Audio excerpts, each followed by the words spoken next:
Ça va? Qu'est-ce que tu fais? Allô? Allô Roman, tout va bien? Oui, toi? Oui, ma Zénette. Ça va? Oui, toi? Oui, ça va. Non, comment ça va? Vraiment. Salut, moi c'est Romane et vous écoutez Comment ça va vraiment? Sur ce podcast, j'accueillerai des personnes comme vous et moi dont le désir est de partager dans un esprit bienveillant, détendu et décomplexé une partie de leur histoire.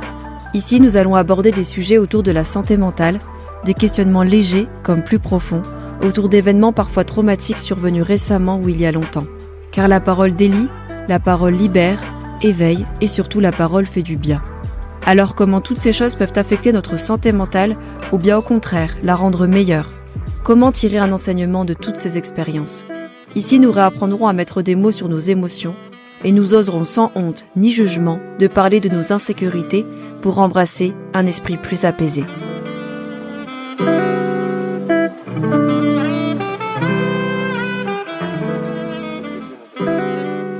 Bonjour Marion. Bonjour Ro. Coucou. Je vais te demander de te présenter, s'il te plaît, comme tu le souhaites. Voilà. Vaste question. Je m'appelle Marion, j'ai eu 30 ans. Et puis... Non mais c'est horrible. Bah vas-y, mais t'inquiète, mais toute détente. Donc j'ai monté mon entreprise il y a 1 an. Et puis voilà, je sais pas trop quoi te dire d'autre. Mais c'est pour ça que je demande comment les gens veulent se présenter et juste pour en savoir un petit peu davantage, pour identifier un peu plus la personne, vu que il y a que la voix, tu vois. Et c'est bien aussi des fois de savoir un petit peu quel est le profil de personne qu'on écoute. Très bien, merci beaucoup. Est-ce que je peux te poser la fameuse question? Comment ça va? Vraiment. Vraiment. Ah, j'attendais le petit vraiment. Est-ce que tu peux le refaire? Comment ça va? Vraiment. Écoute, non mais plutôt bien. Plutôt très bien. Je pense que j'aurais pas dit ça il y a quelque temps. Mais C'est curieux parce que absolument tout le monde me dit ça tout le temps. Mais non. Je te jure, c'est tout le temps. Ben là, ça va très bien. Et puis, il y a quelque temps, tu m'aurais posé la question, je t'aurais peut-être pas répondu la même chose. Mais est-ce que c'est vrai ça? Est-ce que les gens m'auraient dit ça va pas du tout?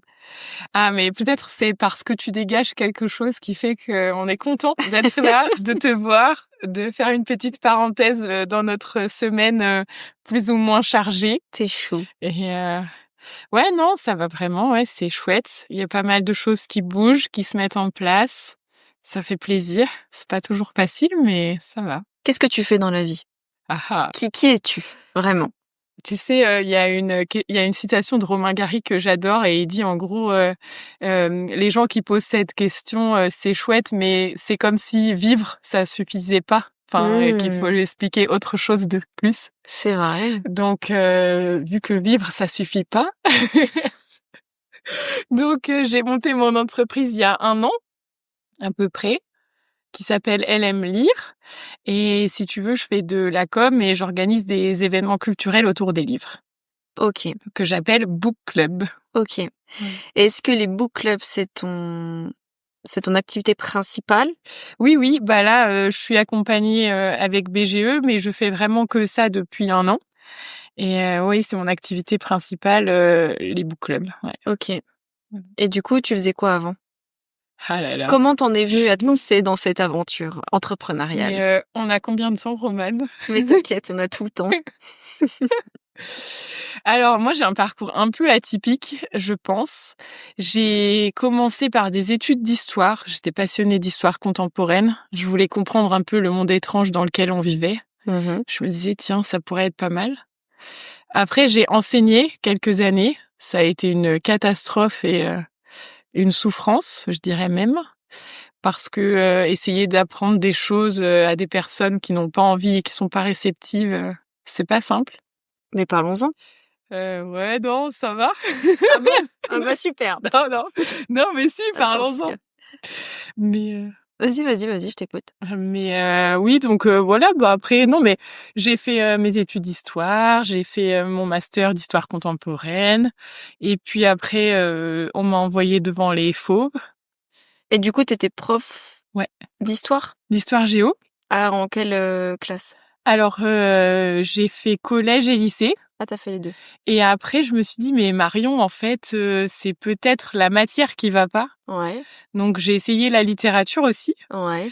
Et en fait, non, je me suis rendu compte que c'était plutôt prof, en fait, qui m'allait pas. Ok. Et voilà. Bah, du coup, continue en fait de nous raconter un Ouais. petit peu ton parcours jusqu'à cette création d'entreprise. Et puis, si tu veux bien, je ne t'oblige pas, mais ça serait sympa qu'on en rediscute de ça après, peut-être. Oui, bah donc du coup, j'ai enseigné pendant quelques années, presque 7 ans finalement, parce que à l'époque, il y avait la possibilité de faire des stages plus ou moins rémunérés pendant les études. Donc j'ai très vite enseigné, sauf que j'avais la chance ou le malheur d'avoir un bon dossier scolaire. Donc finalement, on m'envoyait dans des super établissements en stage, ce qui finalement n'est pas la réalité quand tu as les concours ou quand tu enseignes après directement. Et donc c'était super, hein, c'était très aseptisé les stages, les élèves écoutaient, enfin c'était sympa. Et puis donc après j'ai arrêté et j'ai fait un bilan de compétences. Et il y a plusieurs choses qui sont ressorties et en gros la communication et la géopolitique étaient un peu bras de fer, on va dire, pour moi. Et j'ai dit bah allez, let's go communication. Donc j'ai refait un master en com à Dijon il y a 2 ans maintenant, 3 ans. Et puis donc diplômée en communication, j'ai été en alternance aux Produits Gourmands de Bourgogne-Franche-Comté. C'était chouette, c'était une belle expérience. J'ai rencontré plein de personnes différentes. J'ai fait plein de choses. J'ai écrit, j'ai rencontré des gens. J'ai fait beaucoup de relations presse. Enfin, tu sais ce que c'est. C'est sympa. J'adorais ça. Et puis bah après l'alternance s'est terminée. Il a fallu trouver un travail. Et puis j'ai pas vraiment trouvé ce que je voulais. En même temps, je savais pas vraiment ce que je cherchais non plus. Et puis j'ai fait 1 ou 2 petites expériences vraiment pas convaincue par le monde salarié. Voilà. Et après, je me suis dit bon bah en fait c'est parti, c'est maintenant ou jamais. Je vais monter mon entreprise et donc j'ai créé LM Lire dans la foulée. Et mon idée de base de LM Lire, c'est vraiment que je lis beaucoup et je suis hyper active. Tu commences de me connaître un petit peu. Voilà. Mais j'ai toujours un livre avec moi, que ce soit à la salle de sport, au basket, chez ma grand-mère. Enfin, j'ai tout le temps un livre. Et j'ai ce besoin-là d'avoir toujours un livre pour pouvoir m'échapper du quotidien malgré tout. Et je me suis dit, mais c'est terrible parce que quand tu as terminé le livre, les personnages, ils t'accompagnent pendant un temps. Et après, qu'est-ce que tu fais, en fait, de ça? Tu ranges ton livre, c'est fini. Et il y a certains livres, franchement, c'était compliqué parce que tu dis, ah, mais non, mais j'aimais bien, j'aimerais bien en savoir un peu plus, mais il n'y a pas de suite, tout ça. Donc, j'ai monté mon entreprise dans cette idée-là, c'est-à-dire de recréer des événements autour du livre que j'ai aimé et de prolonger vraiment le moment autour de ça avec d'autres personnes qui peut-être sont un peu comme moi, ont envie de découvrir d'autres choses, d'approfondir ou de repasser un petit moment avec les personnages. Ok. Je sais pas si c'est très clair. Ah bah si, en tout cas, moi je l'ai compris, donc j'imagine que c'est pareil pour les gens qui nous écoutent, en tout cas je l'espère. Et est-ce que tu peux nous en dire un peu plus sur justement parce qu'au final t'as repris tes études. Ouais. T'as repris tes études. Donc moi tu sais je suis assez factuelle, enfin c'est-à-dire que je me dis OK, parce que je suis un peu aussi dans cette je réfléchis à potentiellement pourquoi pas reprendre des études, enfin bref, moi tu sais je suis comme toi, je vais dans tous les sens Ouais. mais je me dis OK, la vie t'as quand même besoin d'avoir un revenu, de payer ton loyer, puis tout ça. Et du coup, comment tu fais pour quand tu reprends des études et que t'es seule et pour vivre, et puis là en l'occurrence pour monter ton entreprise toute seule, enfin comment est-ce que tu t'en sors, comment ça se passe? Oui, alors tu as dit déjà pas mal de choses dans ce que tu viens de poser comme question. Alors déjà j'ai repris mes études à 28 ans, donc j'avais eu l'opportunité de faire cette alternance aux Produits Gourmands, donc j'avais un petit salaire quand même. Et c'était jusqu'à 29 ans, je crois, les alternants, donc tu vois, c'était pas mal. Enfin, j'étais vraiment dans les clous, donc c'était nickel. pour une fois d'ailleurs. Et après, j'ai la chance vraiment, je pense, d'avoir une famille et des proches qui sont là, quoi qu'il arrive, et qui me soutiennent et qui trouvent ça génial ce que je fais et qui me comprennent, qui n'hésitent pas à m'aider si, oui, les fins de mois, c'est un peu compliqué. Mais surtout financièrement, au final, l'alternance, c'était chouette parce qu'après, tu découvres la vie auto-entrepreneur. Alors, clairement, dans auto-entrepreneur, il y a que le auto qui est un peu... Enfin, en fait, c'est vraiment une entreprise, finalement, à grandeur réelle. Et là, oui, c'est pas la même parce qu'il faut aller chercher les contrats, il faut trouver des clients, il faut que les gens viennent aux événements, il faut les fidéliser, il faut qu'ils reviennent. Enfin, c'est vraiment beaucoup d'énergie aussi. Ouais.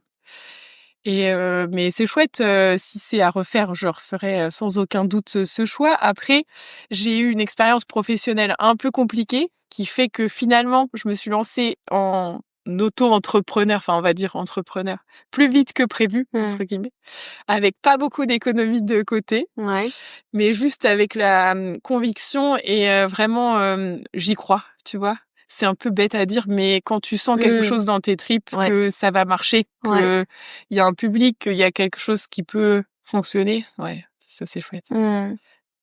Et tout à l'heure, tu disais que tu as eu des expériences salariales qui faisaient que tu t'y es pas retrouvé là-dedans. Pourquoi, du coup? Ouais, je sais pas. Alors, si je sais, mais je pense que je suis une grande utopiste. Ouais. J'ai besoin de rêver, j'ai besoin d'espace, j'ai du mal à tenir en place. J'ai sûrement beaucoup de mal, je pense, avec l'autorité. Et surtout quand tu comprends pas ou quand t'es pas d'accord avec les ordres et les directives, tu vois. Et je sais pas faire le petit soldat, voilà. Mais oui, j'ai eu une expérience professionnelle compliquée où en fait on me demandait des choses, je pensais que c'était pas du tout cohérent. Ouais. Dans tout ce qui est stratégie.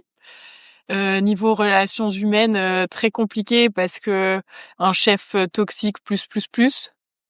Voilà, plus. Qui fait que au final, on était très soudés avec des collègues, etc. Donc ça s'est plutôt bien passé dans le pire parce qu'on était tous ensemble. Vous étiez tous logés à la même enseigne? Vous subissiez tous les mêmes... Je pense que sans rentrer dans les clichés, il y avait quand même pas mal de misogynie pour moi. Ouais. Et puis aussi parce que je pense que j'ai quand même toujours ce côté... je suis joviale, enfin, tu vois, et je pense que ça peut déranger certaines personnes. Ouais. On a envie des fois un peu de m'emmerder pour ça. Pardon, je dis des gros mots. C'est très bien, on s'en fout. On veut du vrai. Tu vois. Voilà. Mais tu penses que ça dérange pourquoi? Je sais pas, parce que tu vois, il y a des projets, on me disait, et moi j'étais à fond, mais parce que je suis comme ça, et parce que j'y croyais, et parce que je pense que ça pouvait le faire, et qu'il fallait faire les choses comme ça. Et on m'a reproché d'être trop enthousiaste, d'être trop limite c'est que j'exagérais, que j'en faisais trop, etc. Alors que non, en fait, c'est ma personnalité, c'est ma façon d'être. Peut-être que ça peut être usant dans le travail, je pense. Mais voilà, après j'ai fait un petit burn-out, et puis Ah ouais. voilà. Mais tu dis ça avec le sourire, c'est dingue quand même. Bah oui, parce que Romane, la vie est belle. Oui, je sais que la vie est belle, ouais, tu sais, je suis la première à le dire. Voilà. On finit toujours par s'en remettre. Ouais. Et puis après, il y a la super chanson Après les nuages, il fait beau, non? Ouais. Tu pourrais nous la chanter? Bien sûr. Allez, on t'écoute. Non, c'est bon. Mais donc du coup, burn-out. Ouais. Ok. Voilà. Et tu t'es remise en question, t'as pris du recul, tu t'es dit quoi? Tu t'es dit c'est de ma faute, je suis qu'une idiote, je suis nulle. Ah non, ça c'était avant, je pense. Ça c'était avant d'arriver à ça. Mais non, j'ai réussi parce que finalement, en fait, j'arrivais plus à dormir, je mangeais quasiment plus, j'avais juste envie d'être sur le canapé, j'avais peur de voir du monde, j'avais peur de sortir, qu'on me parle. Toi qui me connais, tu sais que c'est quand même pas moi. Donc je me suis dit, oula, il y a quelque chose qui va pas trop. Et puis après, c'est vraiment ce qu'on disait tout à l'heure, le poids vraiment des amis, de la famille, de personnes assez proches de moi qui m'ont dit, oula, mais c'est bizarre, non, quand même, un peu tout ça. Non, tu trouves pas, Marion? Ah ouais. Ah puis ça, c'est aussi bizarre. Ah ouais. Puis après, tu te dis, ah mais en fait, non, mais il faut que je parte de ce truc-là. Et après, il faut organiser l'après, justement. Mais Mais t'osais en parler de ce que tu vivais dans l'entreprise à tes proches ou tu gardais ça pour toi? Tu savais que c'était pas normal ce que tu vivais ou pas? au début, non. Au début, non. Je pensais que c'était normal dans le sens il fallait faire ses preuves. Ouais. Je pensais que c'était parce que c'était mon premier poste. Clairement, j'étais junior. C'était une nouveauté pour moi puisque je découvre le monde de l'entreprise à 28 ans. Parce qu'avant, dans l'éducation nationale, c'est pas une entreprise. Donc, tu vois, là, t'arrives à 28 ans, mais en fait, t'as le statut de junior, mais t'as quand même pas 22 ans, tu vois. Tu rencontres un peu les premières difficultés de tout ça, puis tu te dis bon bah c'est normal, il est peut-être un peu dur, un peu exigeant, mais c'est pas grave, je vais faire mes preuves, c'est pour peut-être que je donne le meilleur de moi-même, enfin tu sais tous ces trucs un peu là. Puis après au fur et à mesure tu te dis oh, ça fait beaucoup quand même. Et puis au bout d'un moment, j'avais un de mes collègues qui m'envoyait tout le temps des vidéos, c'était Jungle. Il disait ah mais tiens si un manager dit ça c'est pas normal, si on te dit ça c'est pas normal. Et puis après, le chef a commencé de s'en prendre à d'autres collègues. Donc finalement, c'était pas moi le problème. Et après, ça aide beaucoup à relativiser. Ouais. Non pas que j'étais contente qu'ils s'en prennent à mes collègues, mais je me suis dit, bah c'est pas moi le problème. Ouais. Et voilà. Ok. Je sais pas si j'ai répondu à tout. Si, Est-ce que mais je- donc du coup, tu finis quand même par par faire un burn-out et puis Ouais. on en sort comment de ça? Alors, oula, c'est pas facile. Pour moi, je pense. Après, ça dépend. Il y a peut-être plein de façons différentes, hein. Mais prendre du temps, clairement. Bah, j'ai été accompagnée, psy, bien sûr, tu t'en doutes. Et puis, prendre du temps, accepter que ça va pas bien aussi. Ça, c'est dur, hein, parce qu'on est beaucoup, dans une société, où tu as l'éloge de la force tout le temps. Il faut être fort, il faut rien montrer. Donc ça, c'était pas facile aussi parce que moi qui suis toujours, battante dans le sport, dans tout ça, là, il fallait accepter d'être faible Et t'as pas eu ce pour truc, je te repartir. coupe 2 Ouais, secondes, non, non. mais tu sais ce truc de vu que tes proches ont l'habitude Ouais. de te connaître et de te voir comme étant une femme souriante, une Mmh. femme rayonnante, une femme enthousiaste, une femme pleine de vie. Mmh. Est-ce qu'il y avait pas ce truc aussi de quand ça allait pas, ton entourage ne te croyait pas ou te disait oui mais ça va aller Marion parce que toi ça va toujours. Ce truc Ouais. de Si, alors si, on me l'a dit, hein. Si, on me l'a dit, ça va aller, de toute façon, ça va toujours et après c'est, tu as vu d'autres, hein. ouais. Mais Donc comment on fait du coup dans ces moments-là pour parce que quelque part, est-ce qu'on n'a pas la sensation de devoir se justifier parce que j'ai vécu aussi un moment de ma mmh, vie comme ça. C'était pas un burn-out professionnel, mais c'était autre chose. Et en fait, ce truc de en fait, tu tu veux aussi te persuader toi-même que ça va mmh, aller. mmh, Donc il y a une phase de, comme tu disais, d'acceptation que finalement t'es comme ça et qu'en fait tu vas pas pouvoir t'en sortir aussi facilement que non. si c'était une simple petite souffrance, un petit truc comme ça. Et en fait, quand t'es quelqu'un justement de nature assez souriante et pleine de vie, moi j'ai été la première à dire à mes proches que ça allait aller Mmh, parce que j'étais persuadée que ça allait aller. mmh, Et ils te croient puisque tu vois, tu leur dis. mmh. Mais en fait, à un moment donné, c'est vrai que tu sens que tu dévies complètement et qu'en fait, tu sombres petit à petit et t'es dans cet entre-deux où en fait, t'aimerais que ça soit tes proches qui te disent: «Non mais ça va pas, donc viens, Ouais. Ah alors il y en a qui m'ont dit, hein. Ma meilleure amie, elle me l'a dit. Mais après j'ai quand même toujours, c'est bizarre parce que j'ai toujours su que ça allait quand même aller. ouais, C'est-à-dire que je me suis dit, «Bon là, OK, tu au bout, genre là, ça va pas, il faut faire quelque chose, il faut sortir de ça, tu peux pas, rester là-dedans, tu peux pas, vivre comme ça». Enfin voilà, c'était pas possible. Mais je savais que, oui, ça allait mieux aller après, tu vois? Qu'il y avait quand même quelque chose, qui m'attendait ailleurs, que je pouvais pas rester comme ça, que ça n'allait pas s'arrêter comme ça, ma vie, enfin, tu vois? Mais oui, après je pense que, tu vois, c'est important parce que, bah, oui, ma meilleure amie, elle m'a dit: «En fait, là, ça va pas, tu peux pas continuer comme ça, stop». Et en fait, je me suis dit: «Waouh!» Quand elle m'a dit ça, c'était dur parce que je me suis dit mais si, et je pense qu'en fait je me mentais à moi-même et un peu à tout le monde. Et elle m'a dit mais non en fait, enfin voilà, je dormais plus, j'avais pris des médicaments pour dormir, enfin tu vois, il y a plein de choses. Et du coup d'avoir quelqu'un qui te ramène à la réalité comme ça, c'est vrai que ça m'a beaucoup aidée, même si je l'ai détesté hein, sur le coup. Ah ouais, tu l'as. Non non, Non, mais dans le mais sens où t'as pas, ouais. sur le moment, je me suis dit mais pourquoi enfin qu'est-ce qu'elle me raconte là, ça va très bien. Puis après tu te dis ah ouais non en fait c'est pas ça la vie, tu vois. Et il y a d'autres choses mieux ailleurs et voilà. Mais encore une fois, je pense que oui, ça dépend des personnes.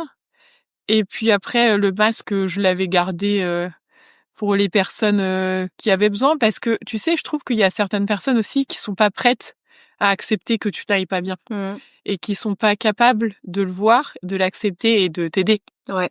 Donc Mais c'est pas facile d'aider quelqu'un qu'on aime qui ne va ouais. pas bien. Ah bah oui. Mais tout le monde n'a pas les épaules et tout le monde n'est pas en capacité de recevoir, enfin de comment dire, de voir ça et d'accompagner. Hein. C'est pas facile. Hein. Complètement. Et donc du coup, tu acceptes, tu t'en rends compte, et là tu te dis bon, ok, donc ça a été quoi t'as mis quoi en œuvre? Et ben du coup bah toujours l'accompagnement psy, etc. Et puis T'as trouvé facilement? Ouais. Oui, par connaissance, on m'avait recommandé des personnes et tout. Bah, à l'époque, j'étais encore à Châlons, donc c'était plus, enfin, c'était pas autour de Dijon. Mais non, bah après, qu'est-ce que j'ai fait? Bah, j'ai pris le temps, vraiment, déjà. Après, j'ai refait des choses que j'aimais bien, que je faisais plus. Tu vois, j'arrivais même pas à lire, par exemple. Moi qui, du coup, lis beaucoup, beaucoup, beaucoup. Et j'arrivais pas à me concentrer pour lire. Donc c'était pour se dire. Après, bah, puis il y a des jours où j'avais plus d'énergie que d'autres. Donc il y a des jours où je suis un peu plus sortie de mon canapé. Voilà. Et puis qu'est-ce que j'ai fait? Attends, c'est dur. Bah, j'ai refait du sport aussi. C'est vrai qu'en vrai, on pourrait en parler, mais ça fait du bien aussi. C'est important. Voilà. J'ai arrêté de manger un peu n'importe comment aussi. Ouais. Ça, c'est bien finalement. J'ai revu mes amis, vraiment. Et du coup, à quel moment du process tu t'es dit bon, maintenant, qu'est-ce que je fais? Est-ce que je retourne? Tu t'es posé la question de est-ce que tu te retournes dans le salariat? Ouais. Ou est-ce que Non. ça arrivait comme une évidence de... Ouais, en fait, je me suis dit non, c'est bon, je peux pas y retourner. Okay. Mais toi, tu t'es dit vraiment ce mode de fonctionnement-là ne me convient pas. Ah oui. Ok. Et je me suis dit après, alors autour de moi, notamment ma sœur, tout ça, elle m'a dit mais non, mais c'est peut-être juste une expérience, c'est pas partout comme ça. Et heureusement, enfin, j'ose espérer que c'est pas comme ça partout, qu'il y a des entreprises où les managers sont super, où ça se passe hyper bien. Enfin, j'espère, où il y a des vraies relations, etc. Mais je me suis dit ouais non, c'est pas pour moi. Et puis l'idée de vraiment retourner, en fait, je pense que la reconstruction c'était difficile aussi dans le sens où l'idée de retourner, travailler 9h 18h, de refaire des journées très rythmées, en fait ça m'angoissait terriblement. J'étais pas du tout prête à ça. J'étais pas du tout prête au cadre, à l'autorité, à retourner avec des collègues. Enfin voilà, donc c'était pas du tout la bonne période. Je pense que j'avais pas encore cicatrisé de tout le reste. Et puis en fait, je me suis dit bah qu'est-ce que j'ai vraiment envie de faire? Et j'avais toujours en fait cette petite idée dans ma tête pour les book clubs. Où je me suis dit mais en fait pourquoi tu fais pas ça maintenant finalement? Parce que tu sais, c'est la petite voix qui te dit ah mais ça ce serait sympa de le faire, mais t'oses jamais vraiment le faire. Ou tu te sens pas légitime, ou tu te dis non mais en fait je suis personne pour faire ça, je vais pas faire ça. Et là bah j'avais du temps. Et je me suis dit let's go, et aussi parce que finalement j'ai postulé aussi à des offres en com, etc. et j'ai pas trouvé de taf. Et j'ai postulé à un entretien et j'ai eu à un poste où j'ai eu 2 entretiens et où on m'a pas choisi. Et en fait, je me suis dit oui, mais je sais pas, c'est vraiment bête de dire ça, mais je me suis dit en fait c'est que c'est un signe, c'est que c'est pas pour moi, et c'est qu'il faut que je fasse autre chose, parce que franchement j'avais vraiment toutes les compétences. Enfin, la dame de Manpower, elle m'avait rappelé pour me dire ah oui, votre dossier il est en concurrence avec un autre dossier. Enfin, tu vois, tout semblait. Et en fait, j'ai pas été prise et je me suis dit wow, bah, c'est bon, next quoi. Ok. Faut passer à autre chose. Ok. Voilà. Mais, Donc te voilà du coup dans l'aventure. Et ça fait combien de temps que t'as créé tu disais? 1 an. 1 an tout pile? Ouais, vraiment, vraiment 1 an. Parce que janvier 2024, ouais, janvier 2024. Ok. Ouais, petit burn-out avant Noël. Et puis voilà. Donc non, mais c'est chouette. Après, au final, on ne m'avait pas dit pour l'auto-entrepreneur. Enfin, quand t'es indépendant, que tu fais des semaines de 60 heures pour gagner un SMIC. Voilà, il y a plein d'autres problèmes, bien sûr, mais au moins, je gère mon agenda, je fais vraiment les choses comme j'ai envie, Ouais. comme je pense qu'il faut les faire. Je dis pas que j'ai raison sur tout, attention, mais voilà, tu rencontres des belles personnes aussi, puis t'as une liberté, je pense que j'ai besoin de ça. Ouais. Toi, pour Ouais. toi, parce que tu sais, il y a du coup il y a différents types de personnes. Il y a un peu ce débat entre est-ce que c'est mieux de monter son entreprise et d'être son propre patron ou est-ce que c'est mieux d'être salarié au final. Il y en a qui disent ouais mais c'est super de son entreprise, mais au final t'as plein de problèmes aussi et une charge mentale de dingue quand t'es ton patron que quand t'es simple salarié. Mais au final, tout dépend de ce que tu mets, tout dépend de tes priorités et ce qui t'importe le plus. Donc toi, du coup, c'est ta liberté. Ah oui, bah ce qui est ouais, moi c'est vraiment la liberté et la création parce que en fait Et t'as créé un truc qui te ressemblait, qui fait sens pour toi. Aujourd'hui, tu as la sensation d'avoir du sens, de donner du sens dans ta vie. Complètement. Je pense que en plus, on va travailler longtemps. Autant faire quelque chose qui nous plaît. Et oui, la liberté, c'est vraiment important. C'est vrai que, franchement, j'étais vraiment. Alors certaines personnes vont sourire, mais c'est vrai que j'étais malheureuse. J'étais en souffrance quand je devais faire mes emplois du temps de prof, parce qu'en fait, tu devais faire 8h, midi, 14, 17, enfin peu importe ton emploi du temps. Mais par exemple, tu savais très bien que tous les mercredis, de 11h à midi, les 5e B, ils allaient être pénibles. Parce que de toute façon, en fait, c'est comme ça, tu vois. Et il y a une espèce de routine.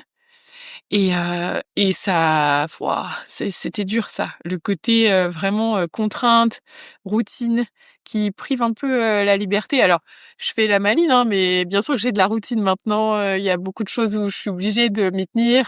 J'ai un emploi du temps quand même chargé, chronométré, avec des contraintes aussi, ne serait-ce que faire les papiers pour l'URSSAF. Ça, c'est pas mal. Mais du coup, tu peux avoir ce côté de se dire, non, mais c'est pas grave, au pire, je ferai ça après, je vais faire ça tout de suite. Je sais pas, tu peux travailler de n'importe où, ça c'est chouette. Donc c'est cool. Et la période justement où du coup t'étais prof. Ouais. Et tu l'as vécu, du coup tu l'as pas bien vécu? Non, pas du tout. Mais dès le départ? Ouais. Ah ouais. En fait, moi je suis une grande enfant, je pense. J'ai besoin de rêver, j'ai besoin de m'amuser, j'ai besoin de rire.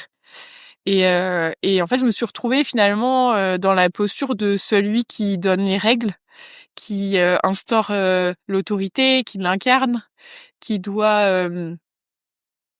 Voilà, il y a des fois, j'avais envie de jouer avec eux plutôt que de faire cours, quoi. Donc ça mais va du pas, coup, toi, typiquement, parce que bon, maintenant, on va pas faire un débat sur l'éducation nationale. Non. Mais bon. Ah non, sinon je serais pas venue. Non, mais dans le sens où il y aurait beaucoup de choses à dire. Et comme on dit, il y a des choses à prendre, des choses à acheter, je pense. Mais en tout cas, alors pareil, je suis une nana qui suis comme toi, très utopiste. C'est comme ça qu'on dit. Oui. Et en fait, je me dis que pour moi, mais encore c'est peut-être mon regard un peu biaisé de la vie, je sais pas, par justement ce côté optimiste, utopiste et tout, mais je me dis que c'est possible. Il y a quelque chose qui est possible dans le fait d'aménager et de créer des cours de façon un peu plus ludique. Oui. Et du coup, je me dis, nana comme toi, je me dis, tu serais totalement le profil pour faire ce genre de choses. Mais peut-être que c'est pas possible. Ouais. Alors, oui, alors j'y ai pensé, hein. Ça, c'était vraiment... Non, mais t'as complètement raison. Et j'espère que ça va arriver. Mais l'éducation nationale, c'est quand même ringard, quoi. Ouais. Si tu veux. C'est compliqué parce que t'as pas de marge de manœuvre. Dès que tu veux faire quelque chose, en fait, on t'explique que c'est chouette, mais en fait, il faut faire ça, il faut faire ça. Du coup, en fait, tu peux pas le faire. Après, franchement, j'ai monté des projets, hein, j'y ai cru, hein, j'ai essayé de faire des choses justement pour changer, pour vraiment dynamiser certains groupes, voilà, mais en fait, on te met des bâtons dans les roues tout le temps. Personne prend d'initiative. Il y a personne pour diriger. Moi, limite, à la fin, on me disait que oui, de garder mon énergie pour gérer mes classes, si tu veux, tu vois. Ah oui. Donc non, franchement, j'ai eu 2-3 établissements où oui, il y avait des collègues qui étaient un peu comme moi et qui faisaient des choses super. Et voilà, mais sinon, franchement, moi, j'admire les profs qui restent et qui enseignent et qui sont pas aigris et qui sont là et qui ont envie de faire pour les élèves et qui ont envie de leur donner des choses à apprendre, d'éveiller leur curiosité, etc. Mais en fait, le système, il l'use tellement. Et franchement, c'est fatigant, quoi. Il y a tout à repenser, en fait. C'est un truc on se rend pas compte de l'extérieur, puisque de l'extérieur, on va vous dire « Oui, ça va, Marion, t'es en vacances toutes les 5 semaines, tranquille, quoi. » Oui, mais en fait, c'est une institution où il y a plus grand-chose qui va correctement, finalement. Je sais pas, par exemple, j'avais fait une formation sur l'histoire géo avec les jeux vidéo. Ouais. Et comment on peut essayer d'amener l'histoire géo avec les jeux vidéo, etc. Enfin, j'avais trouvé ça fabuleux. Mais pour mettre en place, en fait, il faut des budgets. Il n'y a pas de budget. Il faut des profs et des collègues qui soient OK de pouvoir faire ça, parce que je pouvais pas faire ça toute seule. Et en fait, il y en a pas, parce que c'est plus facile de rester dans ta routine quand tout est établi aussi. Attention, hein, je fais des généralités peut-être pas chouettes, mais ouais, non, franchement, j'ai essayé de bouger les choses, j'ai essayé, mais je me suis un peu essoufflée. Ouais. Ouais. Est-ce que tu t'es sentie écoutée? Est-ce que tu en as parlé à des Non. collègues, etc.? Écoutez, dans l'éducation nationale. Non, mais en fait, après, je me suis dit... en fait, franchement, j'ai essayé. À chaque fois, j'étais dans plusieurs établissements différents, donc je me suis dit, je vais voir un peu les collègues. Puis il y a des collègues très chouettes, attention, hein, je dis pas le contraire. Mais j'ai vite vu qu'en fait, c'est le truc beaucoup plus en profondeur qu'il faudrait faire. Ouais. Et que moi, à mon échelle, c'est très dur à dire. Et j'ai mis très longtemps à accepter ça, mais de me dire qu'en fait, moi, Marion, je vais rien changer, en fait. Et à partir du moment où, par contre, j'ai accepté l'idée que, il y a sûrement plein de choses super à faire, mais que ce serait pas possible de les faire, ou que ce serait pas moi, après, c'était fini, quoi. J'ai changé de métier, tu vois. Et est-ce que, toi, quand tu étais à l'école, tu avais quel regard en tant qu'élève par rapport à ça? Par rapport à l'institution, l'école? Bah ouais, à l'école, aux profs que t'avais, à comment étaient les cours. Toi, t'étais une bonne élève? Alors oui, bonne, voire très bonne dans certaines matières. Par contre, tu vois, moi, à l'école, surtout le lycée, quand on me dit tu vois, la question que tu viens de me poser, pour moi, je te dirais, c'était long, l'école. Et c'était long parce que j'adorais ce que j'ai appris. J'ai fait un bac L, je me suis éclatée. J'adorais la philo, j'adorais la littérature. Enfin, tu vois, c'était top. Mais c'était long. Les journées, d'être assise toute la journée, de pas bouger, d'être toujours dans cette routine. Tu vois, déjà à l'époque, c'était quelque chose pour moi qui était compliqué. Après, j'ai eu la chance de faire sport-études. Donc au lycée, j'ai fait sport-études basket et j'avais vraiment mon échappatoire avec le basket où je m'entraînais quasiment tous les jours entre midi et 2 ou les soirs, etc. Donc le lycée passait plus vite parce que tu savais qu'après il y avait le sport-études. Mais j'ai toujours j'ai toujours trouvé intéressant les matières que j'aimais pas, Par contre, les matières que j'aimais pas, ouais, c'était long, quoi. Et tu les aimais pas pourquoi? Parce que c'était le prof que t'aimais pas, que c'était le comment était construit le cours? Ouais, franchement, des fois, on nous demande des trucs, c'est absurde, quoi. Ouais. On doit leur faire apprendre des choses, ils s'en serviront jamais, quoi. Mais c'est pareil, c'est comme nous, quand on était prof, on nous demandait, pour les concours, des choses. Ben, c'est le but du concours, il faut bien te différencier des autres. Mais en fait, c'est des choses que jamais tu réutilises. Ouais. Et c'est absurde. Mais pardon, j'ai pas répondu à ta question, tu vois, je suis la spécialiste pour digresser. Non, mais ouais, Est-ce que tu te sentais à ta place? non. Ouais. Et franchement, je pense que je peux dire que je me sens à ma place depuis pas longtemps. Ouais. Mais de toute façon, je t'ai cerné et je pense qu'on est très similaires sur pas mal de points. Et je pense que ça serait intéressant que je te parle après de ça, justement. Mais bref, donc tu te sentais pas à ta place. Non. Ok. Et Et t'avais quelle sensation? Enfin, justement, pourquoi? en fait, c'est pour te dire à quel point j'ai fait un remplacement à Chalon, enfin bref. Et il y a un élève qui m'a dit Madame Petit, et je me suis pas retournée. Et en fait, j'ai même pas compris que c'était moi qui parlais, puisque personne, enfin voilà, c'était juste dans l'étiquette prof qu'on m'appelait Madame Petit, quoi. Et bon, peut-être maintenant pour les assurances, les papiers, etc., si tu veux, et je me suis dit, mais ah ouais, c'est moi. Et là, je me suis dit, ah non, mais c'est pas possible, Madame Petit et tout. Puis il avait vraiment la posture, en plus, c'était un élève sympa et tout, mais je me suis dit, ah ouais, c'est moi, Madame Petit, prof, et j'avais vraiment l'impression d'être, enfin, que c'était pas moi. Je savais que c'était pas moi, je savais que c'était temporaire, je pouvais pas rester dans ce truc, mais c'est pas facile à l'accepter, aussi. De se dire que t'es là, mais finalement, voilà, après, j'ai eu la chance, dans ma famille, tout le monde a plutôt bien accepté, mon changement de carrière, etc. Mais, du coup, j'ai une relation, aussi particulière avec mon père parce que il est, photographe, et il avait pas trop compris pourquoi, j'avais voulu faire prof. Moi non plus, hein, finalement, j'avais pas trop compris. Et quand j'ai changé de travail, on a échangé vraiment quelques mots, mais voilà, du style, c'est bien ma fille, et en fait, ouais, voilà, je savais que c'était bon, et que c'était... Mais de manière générale, est-ce que tu te sens à ta place? Avant, parce que du coup, tu me dis que maintenant, ça va un peu mieux. Mais avant, est-ce que tu te sentais à ta place de manière générale dans le monde, enfin, voilà. Non, pas du tout. Non, ouais. Mais du coup, pourquoi? Par rapport à quoi? T'avais l'impression d'être différente? Ouais, je sais pas, parce que alors, tu sais, quand tu dis ça, les gens, ils vont se dire, ah, ça Oui, mais y on est, s'en fout, en elle est fait. prétentieuse, Non, mais elle se vraiment, voit différente. on est sur un podcast où on ne juge pas et on écoute les gens. Et là, on est que toutes les deux. Donc, en fait, si les gens, ça les intéresse pas, ils s'en vont. Voilà. D'accord? Au revoir. Non, mais vraiment, à un moment donné, c'est écouter aussi cette tolérance et savoir se rendre compte que oui, on est des êtres à part entière, que oui, on a des différenciations, et qu'en fait, c'est pas juste pour dire oh bah ouais, je suis unique, ou je suis bizarre, ou je suis différente, ou je suis machin, ou je suis truc. Parce qu'en fait, on l'est tous d'une certaine manière. Ouais, Il faut juste ouvrir son esprit et voilà. Donc, du coup. Non, mais à un moment donné, c'est important de remettre l'église au milieu du village, parce qu'il y en a marre. J'aime beaucoup cette expression. Je l'ai pas entendue depuis longtemps, mais j'aime beaucoup, je valide.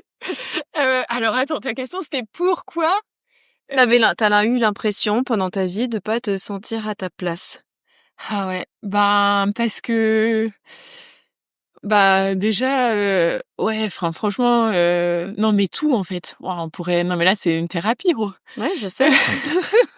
Ça aurait dû être mon deuxième métier, je pense. Ah oui, je pense. Purée, en plus au début j'étais là, non mais ça je vais pas trop y raconter quand même, et voilà, je raconte tout. Bah c'est bien.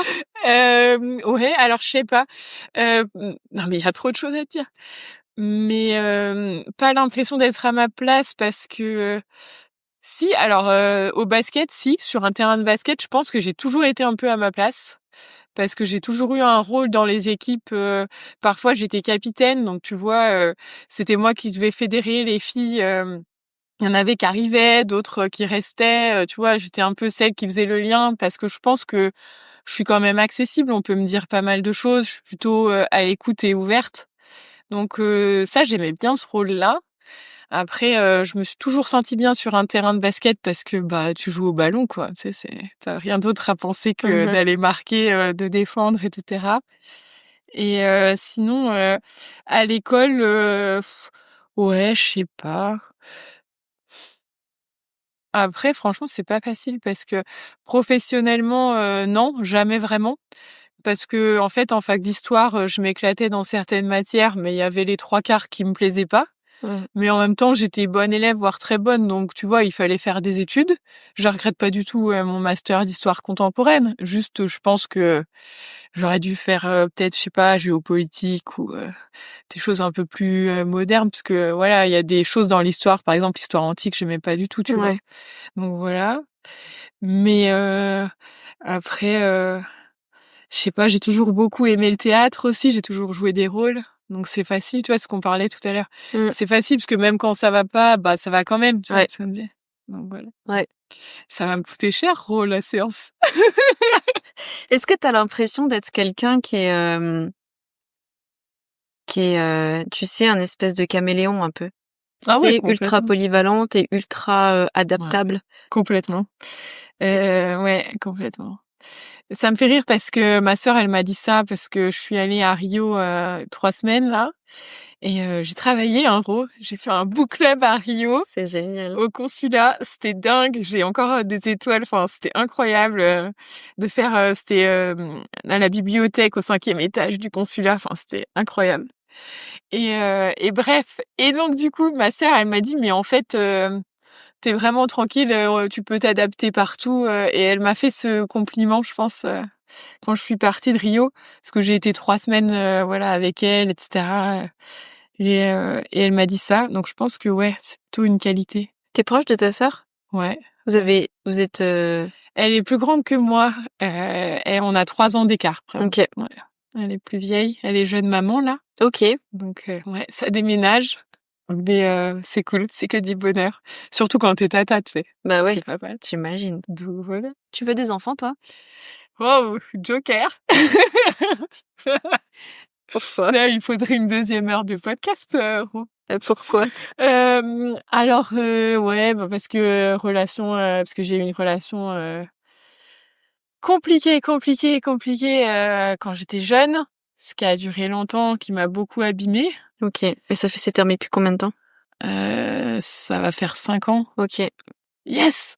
Et t'as Voilà. retrouvé personne depuis? Non, enfin si, mais Ouais. oui, Joker. Ok. Voilà. Et en fait, du coup, donc, je m'étais dit, ah ouais, vraiment, j'avais une idée de la famille, du couple parfait, de 3 enfants. Enfin, voilà, tu vois, c'était le projet de vie. Et après, heureusement, vraiment, je le dis, je suis sortie de cette relation toxique. Et voilà. Et du coup, j'ai reconstruit un peu après avec, oui, 1 ou 2 mecs après. Et donc maintenant, je me réautorise à me poser la question parce que je me dis pourquoi pas. Ok. Mais alors qu'avant c'était vraiment genre non, c'est mort. Ok. C'est mort. Je pense que ça va dépendre aussi de la personne que je vais rencontrer ou pas. Enfin, tu vois, je pense que Bien voilà, je pense qu'il y a des personnes. En fait, j'ai pas envie de dire non jamais. J'ai été dans cette posture. Tu m'aurais posé la question il y a 2 ans, je t'aurais dit c'est mort, je veux pas d'enfant. Voilà. Maintenant, je sais pas parce que il y a des rencontres qui font que tu repenses un petit peu à ça.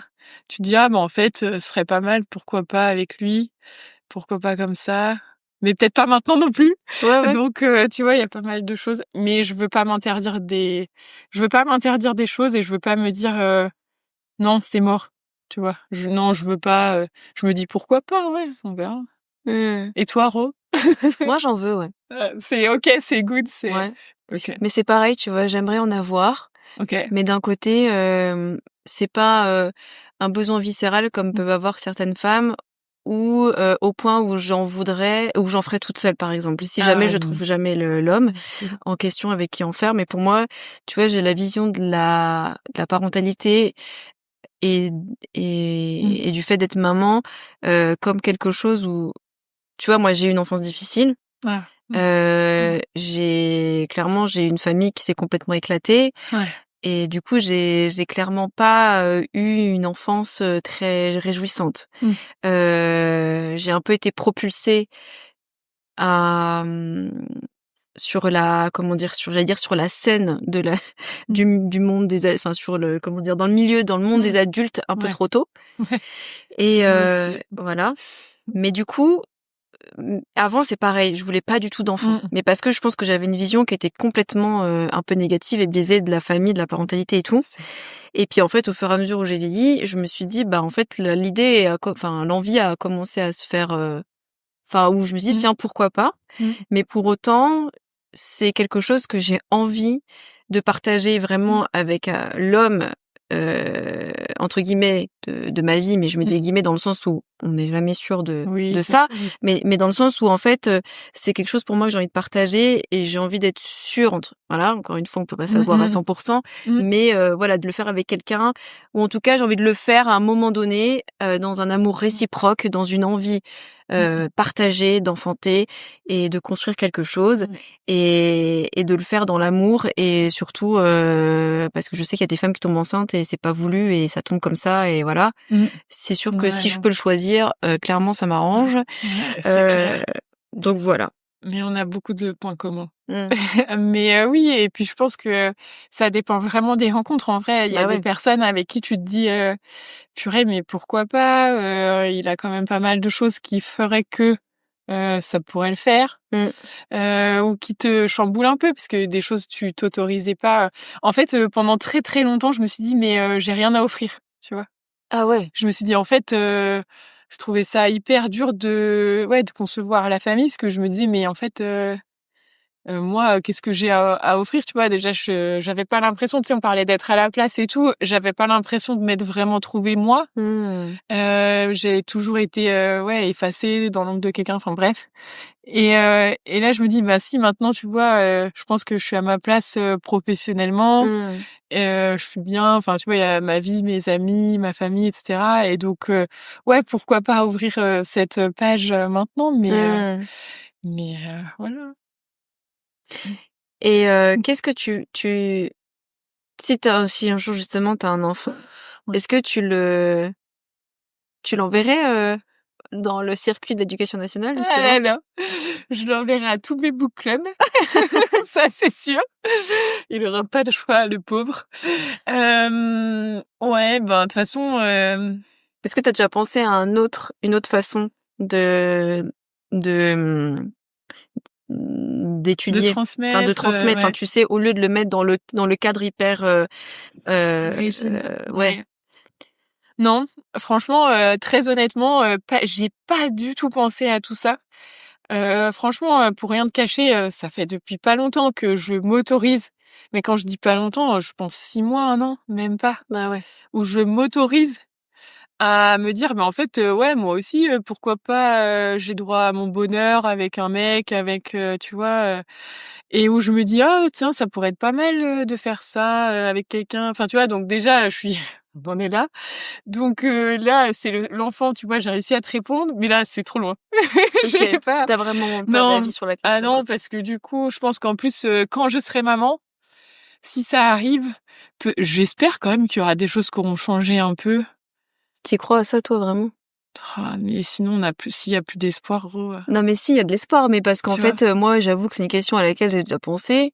Et puis, en fait, je me dis que t'es pas, moi, je me dis, alors, évidemment, je balance ça comme ça, je sais pas si c'est ce que je ferais, tu vois, mais tu vois, il y a le fait de faire l'école à distance. Tu vois, par exemple, tous ceux qui baroudent à droite à gauche et qui font, voilà.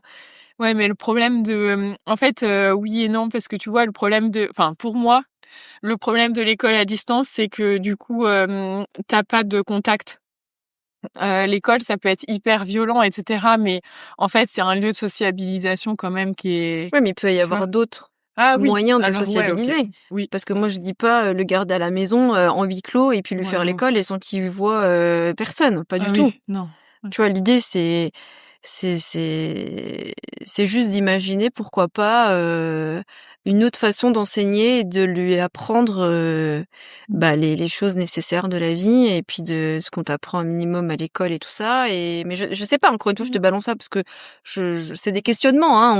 On discute, on se pose des questions. Après, c'est juste avoir un débat. Je t'avoue que je me dis déjà pourquoi pas un enfant. Ouais, donc après on verra quoi. Ou comment, pourquoi. Puis il faut déjà aussi trouver le papa qui partage. Enfin voilà. Donc pour l'instant, voilà. Ok. Mais non, mais il y a sûrement plein de choses à faire en vrai. Ouais. Ah, je vais y réfléchir du coup. Je peux revenir. Et qu'est-ce qui, selon toi, ferait que le monde irait mieux? Waouh. Comme ça là, direct. Ouais. Aïe. Ouah, non mais. Bah, du coup, ça sous-entend que le monde va mal.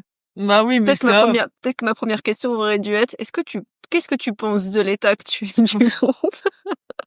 Ro, franchement, est-ce qu'on va s'en sortir? Ben, il faut beaucoup de book club, du coup. Faut instruire les gens. Ouais, puis passer des bons moments. Mais c'est dur comme question. Non, mais le monde va pas du tout bien. Enfin, c'est un truc de dingue, ça c'est sûr.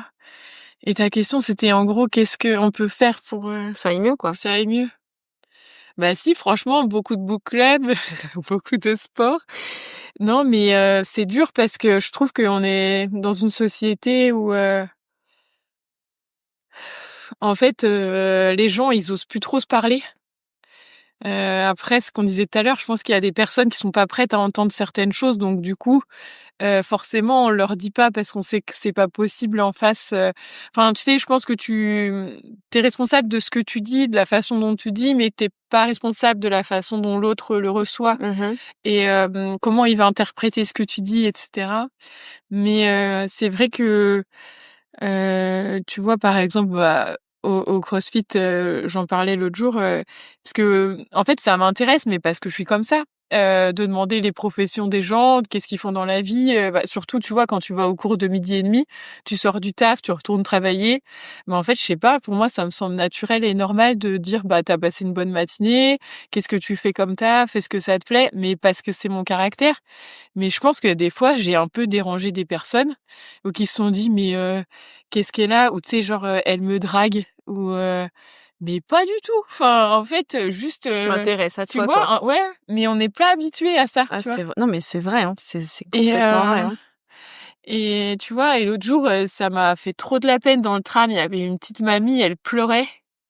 Et en fait, personne. Et elle est la voir, tu vois. Et je suis allée la voir et je dis, mais madame, enfin, ça va, vous avez besoin d'aide, enfin, tu sais.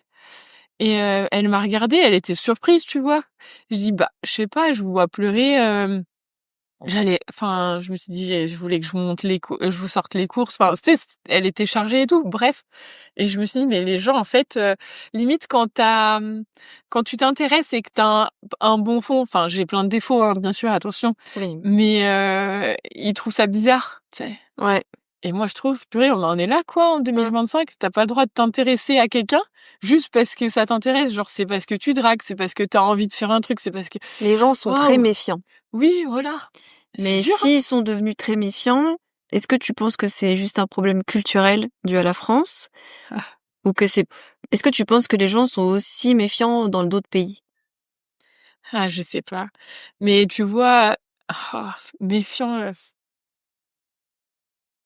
Parce qu'une chose est sûre, c'est que je pense que tout le monde sera d'accord pour dire qu'on est de plus en plus individualiste. Ah ouais, mais ça... Et que auto-centré et voilà. Après, il y a un gros débat là-dessus. Ouais. Pour le coup, on pourrait vraiment en parler pendant longtemps, de savoir d'où ça vient. Est-ce que c'est politique? Est-ce que c'est culturel? Est-ce que... Ah, je pense que c'est un peu culturel aussi parce que, tu vois, par exemple, quand j'étais au Brésil, à Rio, il y a pas mal de personnes... le Brésil, c'est vraiment marqué par les inégalités sociales plus entre les très riches, voire les classes aisées, et les très pauvres. Enfin, voilà, il y a beaucoup de ségrégation sur plein de choses, etc. Mais d'une manière générale, les gens, ils sont contents. En fait, d'une manière générale, les gens, ils sont sympas, ils ont envie de t'aider et ils te montrent le chemin. Enfin, tu vois, à New York, j'avais retrouvé ça aussi l'année dernière. Et en fait, en France, t'as l'impression que, je sais pas, c'est peut-être une généralité, mais déjà, on fait la gueule quand même, souvent. On n'est pas trop content. Et ouais, on est méfiant de tout. Enfin, en fait, c'est triste, quoi, franchement. Et vraiment, quand je suis rentrée du Brésil, je me suis dit, wow, ça fait du bien parce que les gens, Même tu les connais pas dans la rue, certains ils te sourient et ça fait du bien quoi. À Dijon, franchement, des fois, c'est chaud quoi. Enfin, après moi, j'arrive pas à mettre à distance, tu vois. Si tu vois, même au basket quand je fais les entraînements et tout, s'il y en a qui font la tête, Ça te tend. ouais, Ouais. genre j'arrive pas à dire ben c'est pas grave, tu vois. Ouais. Et c'est peut-être pas bien, mais Moi, je suis pareil que toi. C'est-à-dire que moi, ça m'impacte beaucoup. Je suis une éponge Ah et oui, que, en pareil. fait, j'arrive pas à ne pas faire comme si ça n'existait pas, quoi. On va dire que l'émotion de l'autre va hyper impacter mon émotion, quoi. Et c'est dur de mettre de la distance quand on est comme ça. Donc, je comprends. Tu vois, par exemple, je te dis, on a eu une discussion avec mon père hier soir. Et puis, tu vois, je pense que, voilà, nous deux, toi, moi et mon père, tu le connais pas, mais voilà, on est des personnes quand même qui sommes très sensibles. Oui, bien sûr. Et du coup, je sais que c'est pas forcément évident. Mon père, il m'a dit, écoute, vraiment, j'ai l'impression que, toi, je te parlais de si tu te sentais à ta place, etc. Ouais. Parce que mon père, tu vois, il approche gentiment de la soixantaine et puis tu vois, il a cette impression de ne pas se sentir à sa place. Vraiment, genre il m'a dit, il y a des fois je me dis mais je ne sais pas ce que je fais dans ce monde, dans le sens où il a l'impression d'être complètement incompris. Et vraiment, enfin moi je sais que j'ai eu beaucoup cette sensation-là, mais en fait un peu dans ce truc de déjà d'avoir cette sensation-là, mais tout en ne me connaissant pas moi-même. Donc du coup, j'étais complètement perdue. Et là, maintenant que je me connais, que j'ai compris mon fonctionnement, qui j'étais, et que effectivement j'avais des différences sur certains points, je dis pas que c'est toujours aussi facile de l'assumer, et en tout cas de s'assumer en tant que tel, mais je sais que je l'assume en tout cas de plus en plus. Mais moi-même encore, tu vois, c'est pour ça que ton parcours c'est un long travail, me passionne beaucoup et Ouais. m'intéresse beaucoup, parce que moi je suis effectivement arrivée à un stade où je me suis dit mais moi il faut que je fasse un boulot pour moi en auto-entrepreneuse aussi. Parce que dans le milieu professionnel, je sais que Bien sûr. c'est compliqué pour moi. Et parce que tu vois, je me dis finalement le milieu professionnel, c'est presque le seul milieu que tu peux pas vraiment choisir. Dans le sens où tu peux pas choisir tes collègues, etc. Ouais. Tes amis, tu peux les choisir. Oui, Ta complètement. famille, tu la choisis pas. Oui, mais tu peux, voilà. Enfin, tu peux, c'est compliqué si si c'est très, enfin, si t'as si c'est compliqué, quoi, au niveau des rapports familiaux, enfin, on est sur un autre sujet, mais voilà. Mais en tout cas, et puis socialement, c'est pareil. Enfin, je veux dire, tu vas être confronté des fois à des situations difficiles. En général, ça dure pas longtemps. Genre, par exemple, je sais pas, on va te taper l'embrouille, quand tu achètes ta baguette de pain. Mais tu sais que ça va pas durer longtemps. Ah oui. Ouais, clairement. Mais c'est drôle parce que en fait c'est aussi une manière, je pense, tu vois, tout à l'heure quand tu disais la liberté, quand je te disais la liberté et tout, je pense que c'est aussi parce que on n'aime pas le conflit finalement. Parce que du coup s'il faut y aller, je vais y aller au conflit, mais ça va me demander de l'énergie. Moi c'est pareil. Waouh. Et moi je vais pas au conflit pour rien, quoi. Je suis tellement pas du style. Non, et si tu sais que ça va être bénéfique et que en fait l'autre, en fait j'ai appris à trier mes combats. Tu vois, il y en a où tu sais qu'en fait ça sert à rien, que de toute façon c'est bon. D'autres où tu te dis mais en fait ça pourrait peut-être le faire, mais pas forcément dans les relations amicales, amoureuses ou au travail, tu vois, un peu tout en fait. J'ai l'impression de m'entendre, littéralement. Ouais. Ah bon bah. Non mais vraiment, Okay. C'est-à-dire que plusieurs fois en fait, c'est ce que je dis, qu'en fait je dis mais ça c'est pas mon combat. Dans le sens où en fait c'est pas mon combat, et je sais que ça ne servira à rien, et j'ai pas envie d'user mon énergie à mener une guerre de front pour savoir qu'il y aura pas de changement ou pas beaucoup. Non, mais on n'a pas l'énergie pour tout en fait, pour tous les combats, c'est pas possible. Mais vraiment, tu vois. Et clairement je préfère utiliser mon énergie dans des projets qui me tiennent à cœur et envers des gens qui vraiment pour moi sont, comment dire, des guides un peu. Bah oui, voilà, enfin des personnes que j'aime, qui m'aiment en retour, etc., quoi, tu vois. Ah mais complètement. Mais tu vois, c'est drôle parce que ce sentiment d'être à la place, en gros, quand j'ai fait un book club, il y a quelqu'un du public que je connaissais pas, qui est venu et qui avait entendu parler de l'événement. Enfin bref, il est venu. voilà, je sais pas du tout, enfin, il est venu comme ça, quoi. Et il a assisté au book club et à la fin, je le connaissais pas, enfin, je le connaissais depuis 1 heure et demie, quoi, 2 heures. Et il m'a dit, continue ce que tu fais. Et ben bon, j'avais des tutoyés, hein, et il m'a dit t'es vraiment à ta place et il faut que tu continues de faire ça.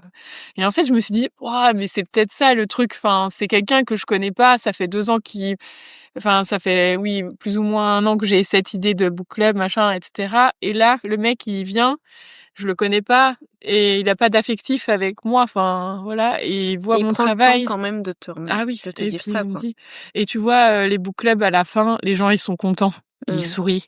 Et en fait, ils sont heureux, je sais pas, mais en tout cas, tu vois, tu passes un bon moment, les gens ils sont contents, ils rencontrent des personnes parce que t'es obligé de parler à tes voisins, etc. Et ça fait du bien. Bah oui. Donc voilà. Est-ce que tu t'autorises à être mal? Yes, Oui? yes. Ouais, à ma manière, mais yes. Depuis pas si longtemps, hein, mais ouais, ouais, à accepter que ça va pas. Alors, très honnêtement, quand c'est des trucs que des fois j'arrive pas à comprendre, genre, je sais pas, par exemple, je propose une soirée à des potes et il y a 2 potes, ça leur dit pas de venir, mais je comprends pas, tu vois? Je dis: «Mais pourtant c'est super, ce que je leur propose, pourquoi ils veulent pas venir?» Tu vois? Genre ça m'énerve quoi, vraiment. Je dis: «Non mais c'est pas possible». Mais ils te disent: «Je ne veux pas venir, j'ai pas envie», ou ils inventent une excuse que toi tu interprètes comme une envie de pas venir? Peu importe, ils viennent pas. Le résultat est le même. Non, mais tu vois, et là, je suis là, mais c'est pas possible. Non, mais je dévie, mais non, mais j'accepte de pas forcément aller bien parce que des fois, je me dis, ouais, aujourd'hui, c'est pas ouf quand même, ça ira mieux demain. Va courir, va au CrossFit, va bouger un peu là. Et après, il y a d'autres idées qui viennent, tu rencontres des gens, tu fais des rencontres, et ça va mieux après. Mais c'est depuis pas longtemps hein, que j'accepte ça. Mais je le dis pas trop, hein, parce que sinon après, tu sais, faut être fort, faut être, Bah ouais, mais non. tu vois, un petit peu quand même. Bah oui, faut être fort, mais en fait, à un moment donné, on reste des êtres humains, on n'est pas des putains de robots, hein. Ouais, ouais.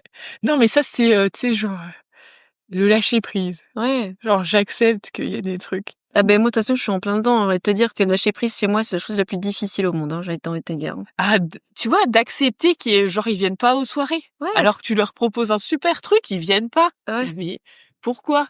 Bon, bah, maintenant, je suis là, tu veux pas venir? Bah, très bien, tant pis, en fait. Oui. Mais c'est dur, hein, Ouais. Accepter ouais.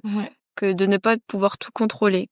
Ouais, mais Accepter de ne pas tout savoir, tout anticiper, que finalement, vivre, tu vois, accepter de se dire, enfin de vivre au jour le jour, Mmh. Bah oui, parce que tu vois, clairement, j'ai fait un book club au bistrot de la Seine, la semaine dernière. Et bistrot de la Seine, bah, pour les non-dijonnais, c'est quand même une salle sympa. Enfin, Ouais. c'est quand même oui, salle de théâtre, spectacle.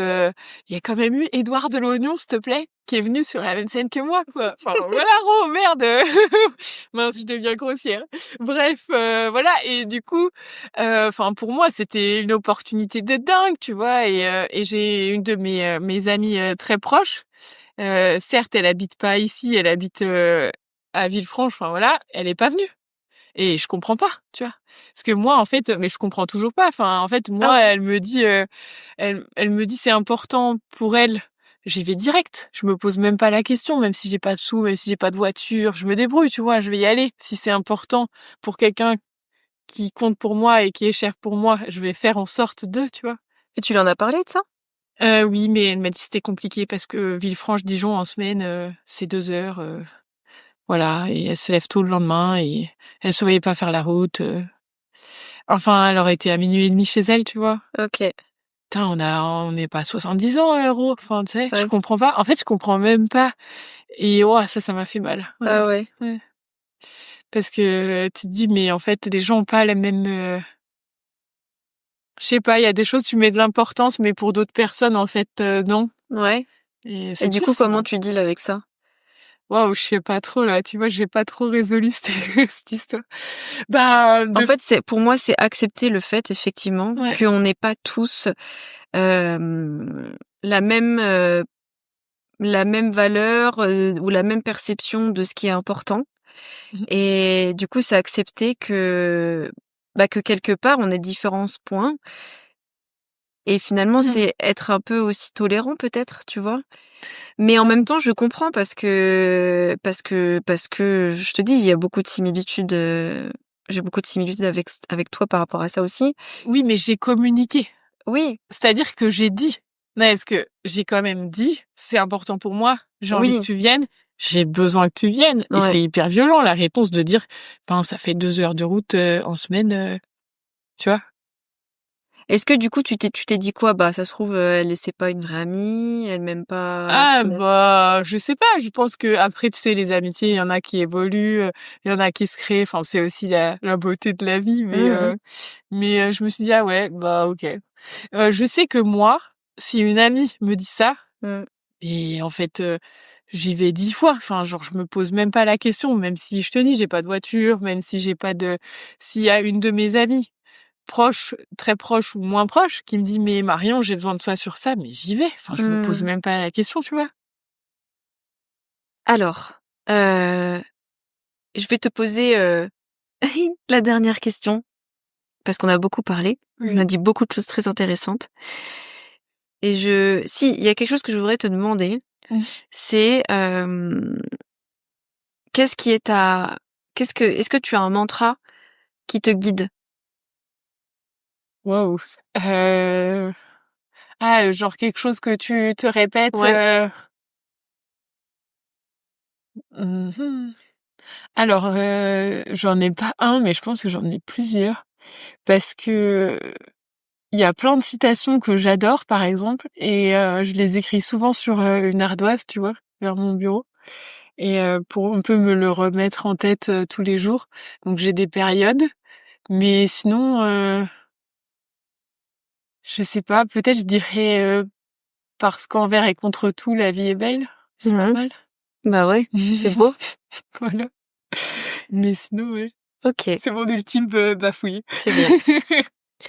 Et comment ça va vraiment maintenant? Et ben, après la petite thérapie, non, non, mais ça va bien. Je pense que il faut accepter, de se faire confiance et de plus s'écouter. Mais ouais, ça va vraiment bien. Merci beaucoup. Merci Ro de m'avoir invitée, c'était trop cool. Avec plaisir. Merci à toi et continue, tout ça. Merci beaucoup. À bientôt. Au revoir. Bisous. Bisous.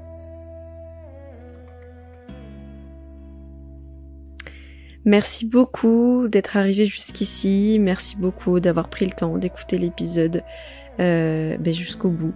J'espère vraiment que cet épisode vous aura plu. Moi, en tout cas, comme d'habitude, j'ai pris énormément de plaisir à l'enregistrer. Merci beaucoup à Marion de s'être déplacée, d'avoir joué le jeu et d'avoir accepté d'enregistrer cet épisode avec moi. Encore une fois, je me répète, je le dis tout le temps, mais j'ai passé un chouette moment encore avec elle à enregistrer cet épisode. Voilà, j'ai pas grand chose de plus à dire si ce n'est que je suis vraiment contente d'avoir sauté le pas en créant ce podcast et je rencontre des gens super chouettes et voilà, et je suis super heureuse de pouvoir discuter de toutes ces belles choses avec tous ces gens. Voilà, donc j'espère que vous prenez autant de plaisir que moi à nous écouter. Voilà, et bien écoutez, nous on se retrouve donc dans 2 semaines pour un prochain épisode de podcast. Voilà, comme d'habitude, partagez le podcast, aimez, commentez, essayez de le diffuser, d'en parler un maximum autour de vous. Voilà, ça m'aiderait vachement pour faire connaître le podcast.